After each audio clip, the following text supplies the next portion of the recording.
Bienvenidos a estas reflexiones.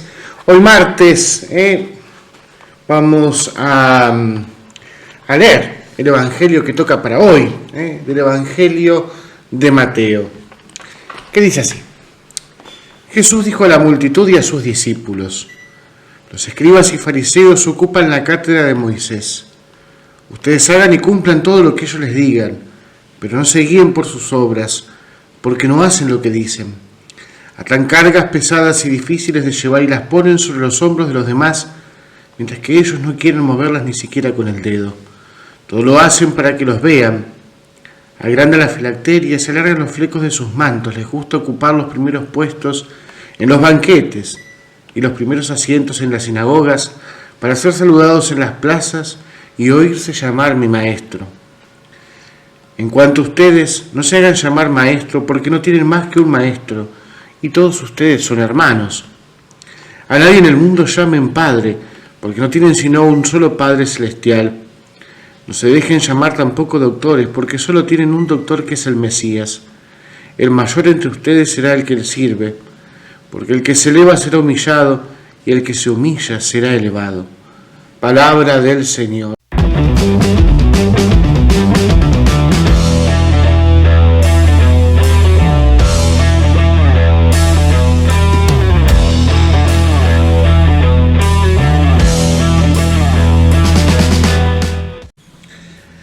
Bueno, muy bien, queridos hermanos. Hoy la verdad que el Evangelio da para muchas cosas, como para desmenuzarlo casi palabra por palabra, pero por ahí para estas reflexiones breves quiero quedarme con estas dos cosas, ¿no? Dice, primero hablando de los escribas y fariseos: hagan y cumplan todo lo que ellos les digan, pero no se guíen por sus obras, ¿no? Y ahí empieza a explicar todo lo que hacen los fariseos. Entonces, pensaba un poco en esto de cuántas veces nos guiamos por dictámenes, por decirlo de alguna manera, morales, lo que tenemos que hacer, aquello que tenemos que cumplir, aquello que hay que realizar para ser un buen cristiano.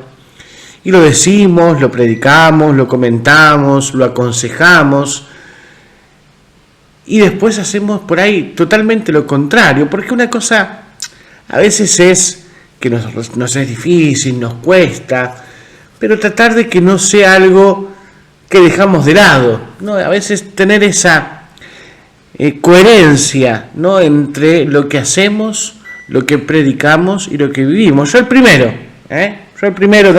no estoy señalando con el dedo a nadie. Nos cuesta vivir aquello que predicamos, pero no relajarnos, no decir, bueno, esto es lo teórico y lo práctico va por otro lado, ¿no? Que no haya una dicotomía muy grande, ¿sí? Que no sea un abismo entre lo que predicamos y lo que vivimos, que tratemos de que se unan y que sea exactamente lo mismo, porque si no, terminamos borrando de un plumazo todo lo que hacemos, todo lo que no podemos hacer, que es lo que predicamos. Y por otro lado está el tema de la humildad, ¿no? Nos habla al final del Evangelio.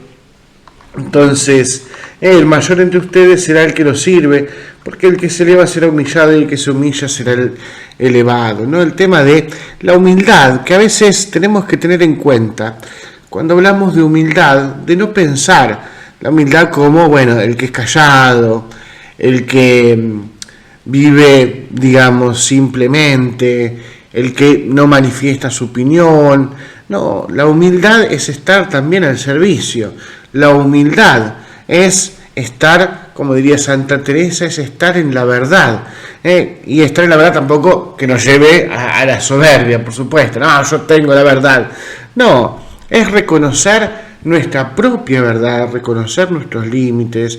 La humildad es saber qué podemos hacer y qué no podemos hacer. La humildad es mirar al otro. La humildad es estar atento al otro, ¿sí? La humildad nos pone, como dice el Señor, al servicio.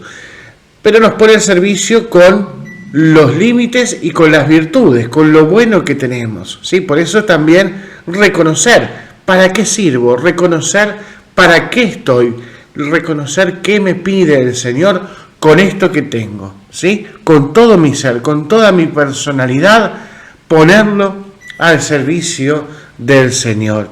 Es una tarea que nos lleva tiempo, ¿sí? Pero humildad, siempre estar atento al otro, para servir al otro. No hago las cosas para mi conveniencia, solamente para mí, sino también pensando en los demás. ¿Qué es lo que hizo Jesús? Jesús se pasó su vida pública pensando en los demás. Vino a este mundo para salvar a los demás. Él podría haber dicho, bueno, hago lo que quiero, total, yo soy Dios y el resto no importa. No, la humildad está en mirar a Jesucristo y ahí encontramos la humildad. En un Jesús que cuando tuvo que hablar, habló, que cuando se tuvo que callar, se calló, que cuando tuvo que enseñar, enseñó, cuando tuvo que curar, curó, cuando tuvo que dejar de ir al joven rico, lo dejó ir.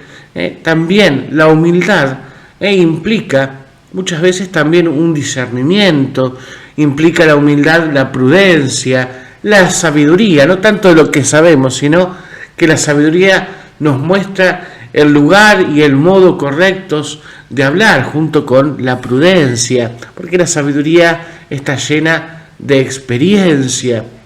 Fíjense qué cantidad de cosas que palabritas que estuve nombrando que tenemos que aprovechar e ir haciendo crecer en nuestra vida. Les dejo un lindo trabajito para el día de hoy. Espero que lo puedan aprovechar y seguir adelante en esta cuaresma. Que Dios te bendiga y Nuestra Señora de la Merced te acompañe siempre.